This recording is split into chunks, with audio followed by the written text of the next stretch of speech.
پہلے علماء کو گالیاں دی گئیں، پھر کسی نے ایکشن نہیں لیا، پھر جناب محدثین کہا گلی میں اتنے کتے نہیں ہوتے جتنے شیخ الحدیث گلیوں میں پھرتے ہیں۔ معاذ اللہ، شیخ الحدیث پتہ کسے کہتے ہیں؟ جس کی ساری زندگی حضور کی حدیثیں پڑھاتے پڑھاتے جس کے بال سفید ہوتے ہیں، جو حضور کی حدیث کا درس دیتا ہے، ساری زندگی جو گلا دیتا ہے، اپنی ہڈیوں کا عرق نکال دیتا ہے، کس لیے؟ کہ رسول اللہ کی حدیث پڑھانے کے لیے۔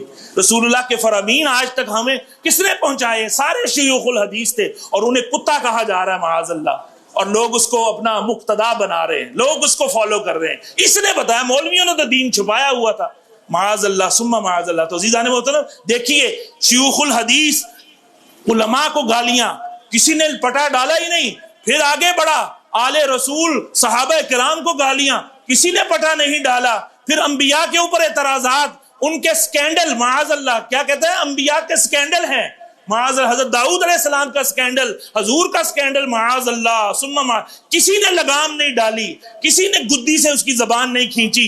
رفتہ رفتہ پھر کیا کہ 2 ارب عیسائیوں کے اوپر جو ہے الزام لگا دیا بہتان کے، وہ ہمارے نبی کو فلاں فلاں یہ لفظ کہتے ہیں، اور دیکھیں پھر بھی کسی کی کان پہ کم ہی جوں رینگی۔ علماء ہی تھے جنہوں نے جناب یہ باور کرایا کہ اس کو پکڑو، یہ چلا ہے آگے، اللہ کی طرف بھی چل رہا ہے، یہ اللہ کے اوپر الزامات، اللہ کی الوہیت کو معاذ اللہ ثم معاذ اللہ اس پر دھبے لگانے کی کوشش کرنا چاہ رہا ہے۔ تو اب آ کے جو ہے شکنجے میں آیا، تو اللہ تبارک تعالیٰ اسے کیفر کردار تک پہنچائے۔ تو عزیزان محترم، تو لہذا آج ہر چیز کو ڈاؤٹ فل بنایا جا رہا ہے، وہ نہیں یہ کہانیاں ہیں، اور یہ کہانیاں ہیں، یہ وہ کتابوں کا خدا اور ہے، بابوں کا خدا اور ہے۔ کتنے خدا ہیں یہاں پر؟ معاذ اللہ، خدا تو ایک ہی ہے۔ وہ کہتا ہے بدبخت کہ اللہ نے منی گاڈ بنا دیا، جنت میں بھی منی گاڈ بنائے گا، معاذ اللہ ثم معاذ اللہ۔ اتنے بڑے شرک کا جو ارتکاب کر رہا ہے، لوگ اس کے تلوے چاٹ رہے ہیں۔ اللہ ہدایت عطا فرمائے۔ اور سنت غیر موقدہ یہ تو ایڈیشنل عبادت ہے، جو کوئی کرے گا ایڈیشنل، ادب والے یہ کہیں گے اضافی، اور بدبخت اسے کیا کہیں گے؟ فالتو۔ حضور کی سنتوں کو کہتے ہیں فالتو، معاذ اللہ، اور تو ہی خود فالتو ہے، تیری ضرورت ہی نہیں تھی، تو ایویں ہی پتہ نہیں کس چکر میں آ گیا یہاں پر، تو نے آ کے زمین کو پلید کر دیا۔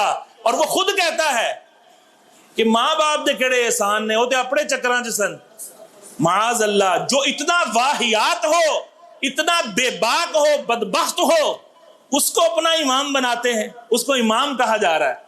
اس کے شتونگڑے جو ہیں، اس کے شتونگڑے، وہ جناب وہ اس کو فالو کرنے والے، اس کا معاذ اللہ اس کا کلمہ پڑھنے کے لیے تیار ہو گئے ہیں کہ وہ اتنی بڑی بڑی گستاخیاں کر رہا ہے اور اس کو ڈیفینڈ کر رہے ہیں۔ وہ بڑے بڑے صحافی، وہ کھے اور سوا ان کے بھوسوں سے ان کا دماغ بھرا ہوا ہے۔ کہاں گیا ان کا علم، کہاں گئی ان کی صحافت، جس کو یہ نہیں پتا کہ ادب کیا ہے اور گستاخی کیا ہے، تعظیم کیا ہے اور توہین کیا ہے، ایمان کیا ہے اور کفر کیا ہے۔ اس کی صحافت پر ہم سب کی لعنت، اللہ کی لعنت، اللہ کے رسولوں کی لعنت، اللہ کے ملائکہ کی لعنت۔ ایسے لوگ جو ہے اس کو ڈیفینڈ کر رہے ہیں، اور لوگ ان کو فالو کر رہے ہیں یا ان کو بڑا سبسکرائب کیے ہوئے ہیں۔